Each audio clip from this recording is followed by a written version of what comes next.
Hər kəsə salam, hər vaxtınız xeyirli, gününüz uğurlu olsun. Bugün işlərimiz çoxdur, səhər yeməyini yeyib hamama keçirəm, hamam təmizliyinə başlayıram. Divarlarını yaxşıca paraşoklu su ilə yuyuram. Ürəyimcə olsun deyə divarları 2 dəfə paraşoklu su ilə yumuşam. Sizlər hamam təmizliyində hansı vasitələrdən istifadə etdiyinizi yorumlarda mənimlə bölüşərsiniz. Hamam təmizliyində divarları paraşoklu su ilə yumasam elə bilirəm ki, hamam təmiz olmur. Buranı da dərmanlayıram, 5 dəqiqə qalır. Keçirəm patoloqa. Lambirinləri də bol paraşoklu su ilə yaxşıca yuyuram. Durulayıb quruladıqdan sonra keçirəm dəsmalları asmağa. Biz evdə 6 nəfərik, qaynatam, qaynanam, yoldaşım, mən, uşaqlar. Hər kəsin öz dəsmallarını asıb bu tərəfdə işimi yekunlaşdırıram. Hər yer bu cür tərtəmiz olanda insanın ürəyi açılır. Divarlardakı suları da qurulayıram. Həmçinin lambirini də qurulayıram ki, su ləkəsi, su izi qalmasın. Bu da hamamın təmizləndikdən sonraki son halıdır. Hər yer par-par parıldayır. Bu da mənim ürəyimi açır. 2 saatdan çox hamam təmizliyini edib qurtardıqdan sonra düşürük aşağı və yetişmiş olan pomidor ştillərini vurmağa. Burada gördüyünüz hamısı pomidor ştilidir.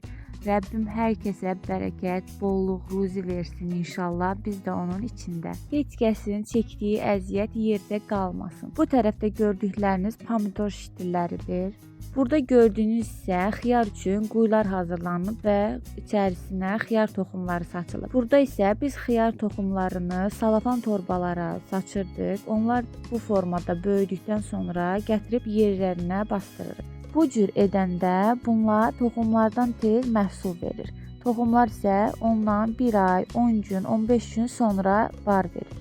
Kişnişin şüyütün vaxtı keçməmişdən gəldim ki, onları biçib doğrayıb xaladenikə yerləşdirim. Çox olanda xarab olmasın deyə hamısını doğrayıram, soyuducuya yerləşdirirəm. Lazım olan vaxtda istifadə edirəm. Mayın 2-si böyük oğlumun 5 yaşı tamam oldu. Onun üçün 2 dənə ballı tort hazırladım. Birini bağça üçün, birini isə ev üçün. Baş qarışıq olduğu üçün yeməklərin hamısını birlikdə çəkə bilmədim. Bu cür ayrı-ayrılıqda çəkmişəm. Yeməklərdən dolma, sos, kartof, toyuq qızartması, əlavə olaraq da doğğa bişirdim.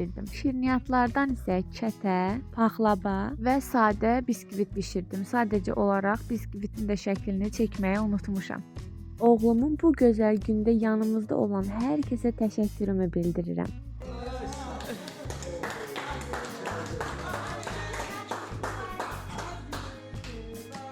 Amma uşaqların hər ikisinə də paltarlar almışdı. Hədiyyələrdən isə oğlum əvvəlcədən nənəsinə zakaz vermişdi. Onun üçün yaşıl rəngdə pultlu maşın və qatar alsın. Allah bütün böyüklərin canını sağ eləsin. Mamam da onun içində. Allah onları bizə çox görməsin. Bunu isə balaca oğlum üçün almışdı. Bugünlük isə bu qədər. Kanalıma abunə olmağı, fikrinizi yorumlarda yazmağı unutmayın.